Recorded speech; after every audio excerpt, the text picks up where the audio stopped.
Well, Theo Mertz is staying on top of this story for us from Moscow. Theo, you were listening to what President Putin had to say. What else was there? Well, there were no really major announcements, but there was an amount of saber rattling towards the West. He touched on these deterioration in the ties between Moscow and the West at the moment. He laid the blame for that squarely on Europe, squarely on the United States. He said that Russia was being provoked and that any further actions would lead to a swift and severe response.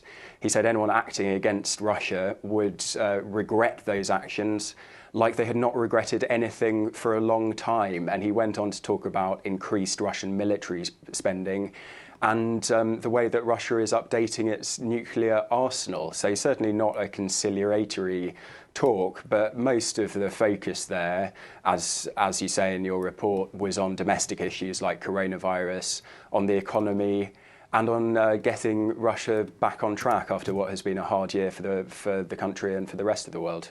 Now, Theo, of course, Putin's speech came as protests are gearing up around the country to back Putin's biggest critic, Alexei Navalny. Tell us a bit more about any effect that those protests might have had on what Putin was saying today. Well, they had very little effect on what he was saying. He didn't mention Navalny. He didn't mention the protests. There was no expectation that he would do. But even as he was speaking, those demonstrations were getting underway in the far east of Russia, which is several hours ahead of Moscow. Arrests already started. Arrests actually in Moscow already starting of his supporters. Warnings to other members of his team not to turn out to the rallies, warnings to some journalists.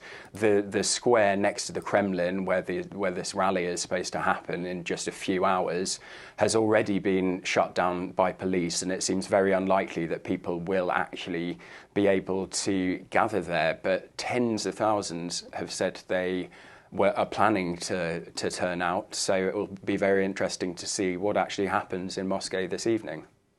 Theo, thank you for that. Theo Mertz there reporting for us from Moscow.